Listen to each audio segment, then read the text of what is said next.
Hey, it's Devon Iker from Retirement Wellness SA. Welcome to the channel. And today I'm answering a question that's come in from a retiree, and that is, why is my living annuity capital reducing?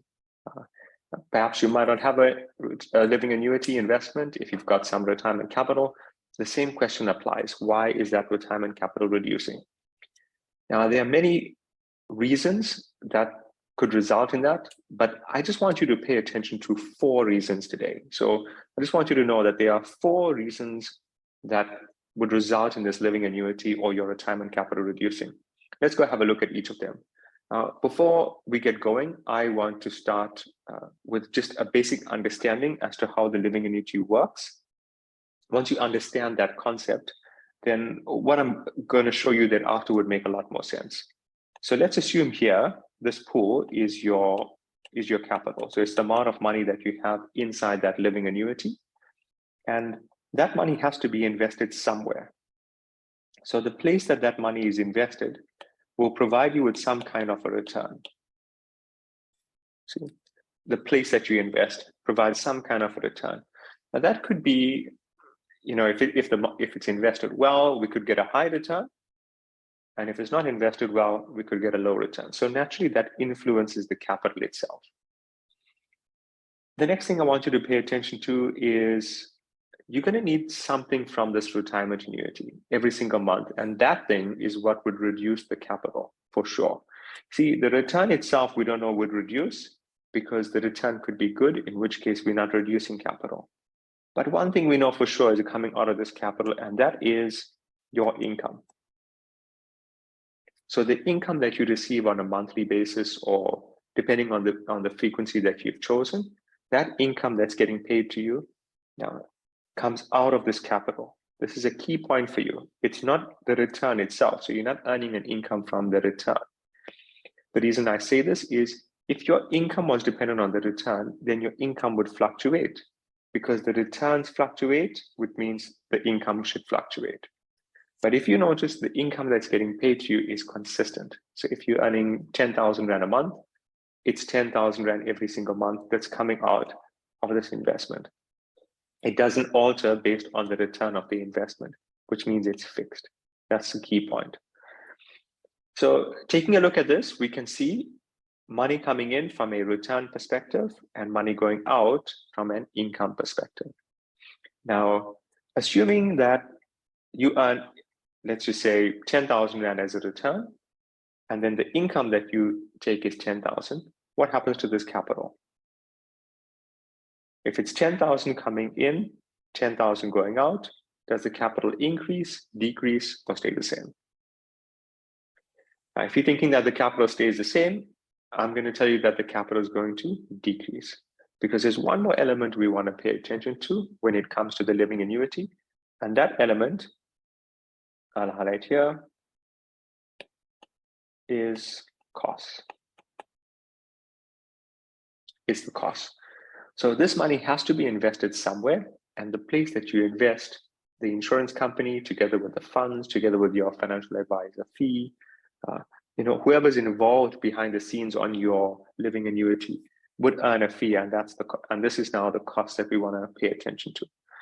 So I want you to give you this framework when you're looking at a retirement annuity. So view the retirement annuity as a table, and it's a table with 3 legs. You can see I've listed them here. Now, why I said there are 4 elements that I want you to pay attention to, and only 4 reasons that could result in you losing capital, is the 4 points I've listed right here. And then the next step is, how can you make sure that this is running optimally? So if the table is in the best position possible, then you know it's rock solid and your capital can grow. But if these legs are not performing well, if one is doing well and the other 2 are not, then that could result in this crumbling. It could result in the capital reducing. Let's go take a look at each leg. Now, I'm going to start off with the income leg. So this is the amount of money that you need. In my example, I'll use monthly. What you want to do here with your financial planner is go through a session where you're understanding what the income is and how you came to that. Now, how I would do this for my clients is we look through the budget and we start to identify what it is that makes up the expense. So if the income, let's say the salary is 50,000, what I want to see is what happens on a monthly basis that comes up to the 50,000. Now, very often there are some things in there which you might not be aware of that you're paying for, which I can then bring to your attention to say, look, this is something that you were paying for. It served you well before your retirement, but now that you are retiring or you have retired, it's something that you have to think twice about. Now, assume that particular aspect or that particular expense is 2,000 Rand a month, which means we're now reducing your expenses by 2,000 Rand, but it hasn't affected your lifestyle because I've now explained to you that this is something that you don't need. It was of value before, not of value anymore. I'm going to use an example because I want you to understand this well. Let's assume that you have a policy and it has a disability benefit, meaning if you are disabled, you are going to receive this lump sum. Now, I might approach you to say, listen, if we can take care of this capital, if we can make sure this capital is growing, you know for sure you're going to be receiving an income, whether you are disabled or not. In which case, do we really need to have the disability benefit?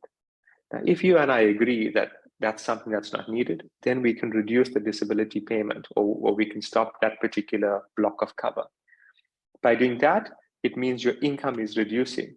But if the premium for the disability benefit or the expense that is in question is 2,000 Rand, what I want you to see is your saving is a lot more than 2,000 because of one key word here, tax.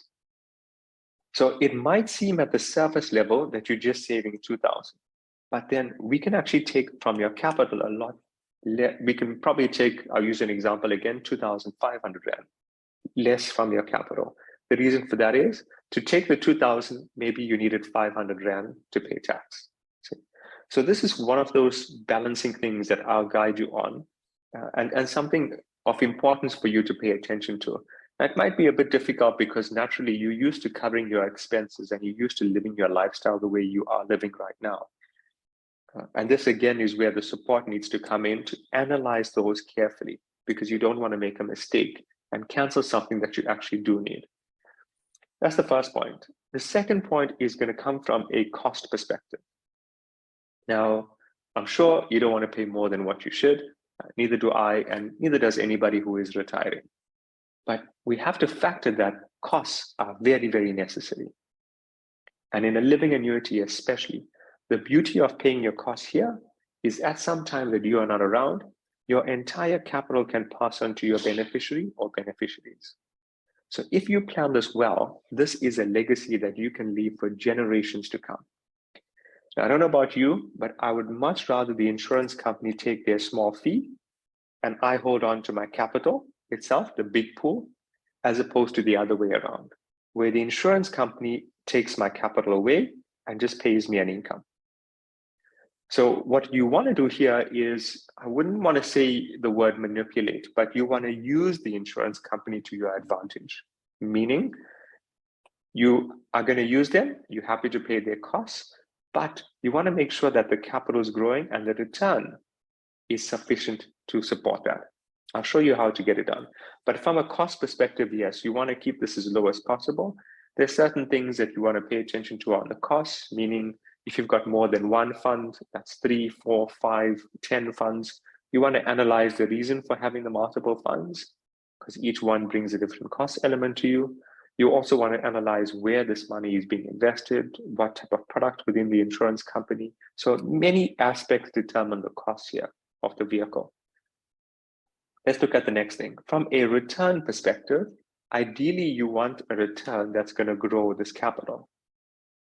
Now, how I've been so successful with the living annuity is I've created an investment strategy for clients, and the investment strategy is different for different individuals, but the core focus is the same for someone who wants to grow capital.